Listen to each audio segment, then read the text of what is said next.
welcome to the Fundraising Leadership Mini Podcast, where we share tips to empower leaders in a nonprofit world. My name is David Landruli, and I'm here with my good friend and partner, Margaret Katz-Can. Hey, Margaret. Good morning, David. And we're going to talk today in our ongoing series about these nasty characters that live. They're kind of like mind patterns called saboteurs. Yeah. And which one are we going to talk about today, Margaret? Well, today we're going to talk about one that was inspired by David was in Colorado for a retreat recently, and so I got to see him, and we chose to rewatch the movie, the original Top Gun, which obviously people are talking about because of the new one. And we were talking about it afterwards and all the lessons from Top Gun. And one of the lessons was, wow, a lot of cheese in that movie. That movie's so cheesy. It's so cheesy. But we started talking. There were a couple of leadership lessons in there. There were a couple of leadership lessons. And the one we wanted to talk about was this Hyper Vigilant Saboteur, in part because it's so absent from Tom Cruise's character from Maverick in the movie. Maverick, I think the definition of a maverick is someone who throws a caution to the wind. Right. And that's a different podcast. But this one is about the non-maverick, right? Right, exactly. So it's being a maverick is sort of opposite of being hyper vigilant. And here's the thing, Tom Cruise plays a Navy fighter pilot. And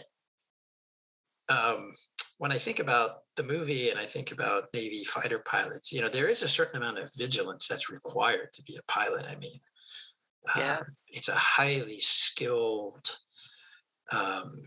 profession. And you don't want to be crashing airplanes. But the thing is, when you train, and this is like true in martial arts also, you need to be vigilant, but hypervigilance actually is antithetical to being a fighter or a fighter pilot or a leader. Yeah. So we'll have to say more about that because that seems paradoxical. Right. And I think that's true. Honestly, lots of these saboteurs are really when we get into kind of the extreme of a behavior. Right. So I think the difference here that needs to be named is between just being vigilant and this idea of hypervigilance. Right. And I think, when we talk about this hypervigilant saboteur, I think the feeling for this saboteur is like disaster is around the next corner, or in the tree branch above your head, or hiding under your bed, or everywhere. It's danger is everywhere, so you have to be vigilant. Danger is everywhere. Like the phone rings, and it's your spouse. Oh, what's that? What's happening? Right. Right. She's just asking you to get some eggs on the way home or something. Yeah. Exactly. Yeah. And I think that what characterizes this is that sort of breathless, anxious, meaning the hypervigilant saboteur, this breathless, anxious feeling. But I think what it also holds is a belief that if you pay enough attention, somehow you can stop the bad thing from happening. Right. If you're vigilant enough, then nothing bad will ever happen. Right. Yeah, that is false. Which is a blatant lie. The universe never promised that. Yeah. No. Also, it's coming to me that we do a fair amount of work around vulnerability in leadership, being vulnerable. Like we were on retreat together this past weekend, and I was pretty vulnerable at a couple of times, especially in the second day after you had gone. It was a really vulnerable conversation for me, where I opened up about some of my views on current state of some things that are widely debated in politics these days that I hadn't really ever shared with people in that group before. And and for me, that comes out of a place of being vigilant and caring about relationships and not wanting to disturb things. And Um, but then, like you're armoring up, like you're not letting, you're shutting down intimacy. You're not like people who are hyper vigilant. You don't know anything about them. Yeah. It's true. I think, there's impacts with these saboteurs. There's impacts both on us when we are in that saboteur pattern, but there's also impact on the people who we spend Right. time with when we're in that pattern. And so I think the impact on self for this saboteur is just exhaustion, anxiety, Exhaustion, anxiety. Yeah, a you're very always amped up anxious. nervous system all the time. Yeah. And the impact on other people is it's exhausting to be around you, Not right? only Not that, you, David, yes. but Yeah, no, you, no. the Neither hypervigilant. of Yeah. us actually. So we just should be clear here. Right. Neither Margaret nor I have a hypervigilant. Um, we are we are willing to take risks and have done so in our lives. Um, Most recently, Margaret, big risk stepping, away from a long time marriage and entering, a whole new realm of relationship in your life. I mean, hugely big leap that a Yeah. lot of people won't take. Yeah. It was a big trust fall. And Trust fall. Oh, yeah. Hypervigilant would never do a trust fall. They would be like right. walk away from it because they don't trust anybody. That's the other impact Yeah. on the team. They don't trust anybody. They never will. Right. It destroys relationships. Yeah. It's hard to see best intentions from that space. And there's something really interesting there, right? Like we find what we're looking for, right? So if you look at somebody and you don't trust them and you expect bad things to happen, pretty sure that is more likely to go that way than to always be pleasantly surprised, right? I mean, I think we sometimes create in Mhm. other people what we expect from them.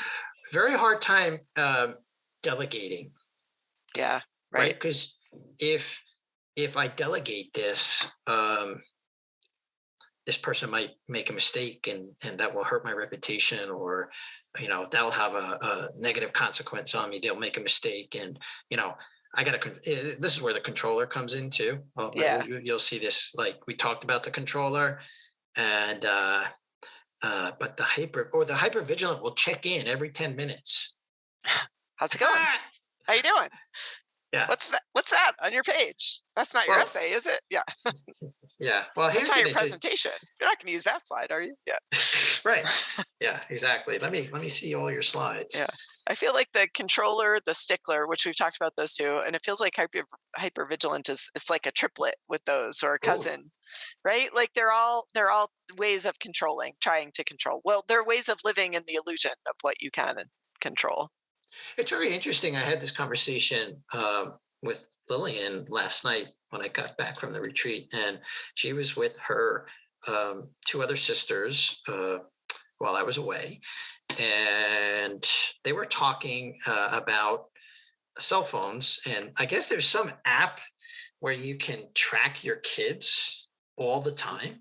Certain there are those apps, yes. Yeah, and both of her sisters do that and are constantly monitoring their children.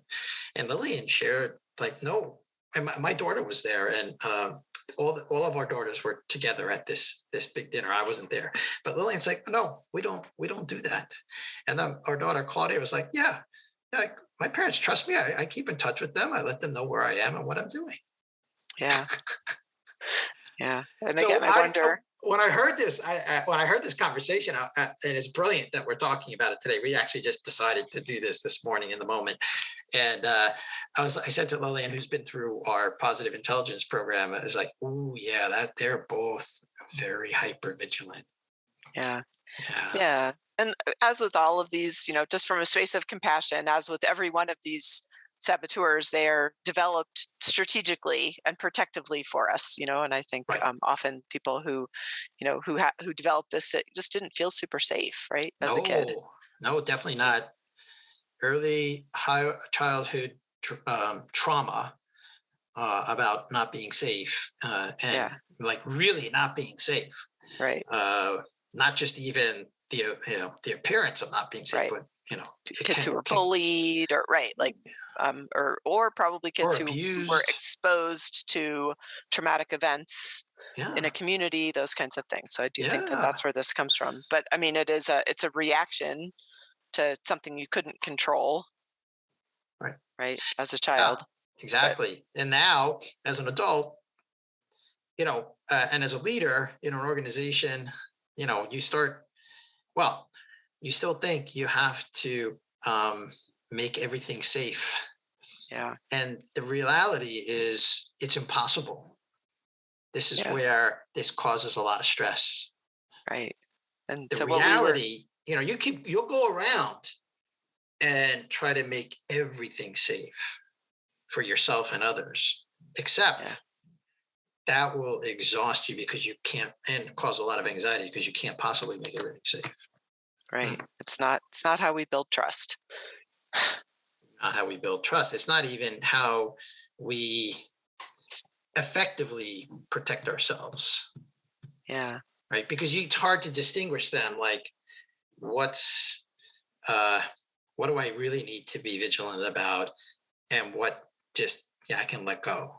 yeah. David, how have you noticed like people practicing PQ? Do you have hyper vigilant people that you can think of who have gone through the program? Yeah, they've actually, I have, and 'Cause this seems to me like it would be a really hard it's one a to put very down. tough It's one. like in your nervous system, It's very right? tough. So I would say that the clients with whom I've worked in the PQ program, Positive Intelligence, who recognize that this saboteur is not serving them as well uh, now as an adult as it did when they were younger, it's baby steps. It's baby steps. Yeah, Like letting people, like being seen, like letting people in a little bit more, or right. delegating more and not checking in.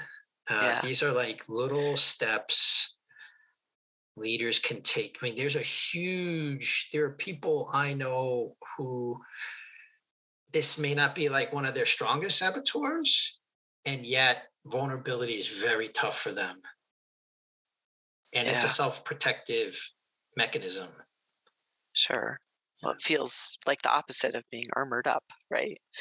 It's completely opposite. You actually, in Brene Brown's work, which you and I know and very well and share with lots of our clients, uh, it's about shedding the armor, which, so that people can see into you, intimacy, see into Right. me. Yeah. And Yeah. that's what great leaders do. And great, let's say effective. And that's very hard to do with if you're hyper vigilant. Yeah. Yeah. Yeah. So I think in the show notes, we can usually point our listeners to a tip sheet, which talks a little bit more about the specifics Yep. of this. And again, all of this comes from Shirzad Shamin's work in positive intelligence. And I think there'll be a link in our show notes to the positive intelligence coaching program. So if this is resonating with you, in other words, if you find, oh yeah, I realize I'm a bit too vigilant, and Right. And I'm exhausted. I'm exhausted from having to always protect everything, and I realize this is causing harm on my team because they don't trust me, and I'm always nagging them. Then there'll be a resource for you there. You can make some progress with this actually and still be safe. So, with that, I will bring it home. This mini podcast is brought to you by Fundraising Leadership. We provide unique coaching and training programs that powerfully transform how you work in order to get results. Please subscribe if you haven't already. You can find us wherever you listen to podcasts. And if you're enjoying the show, you can help us continue to bring thoughtful content with a monthly or annual contribution. This supports our production costs and keeps the show ad-free. Make a contribution today using the link in the show notes. Now go put it into practice.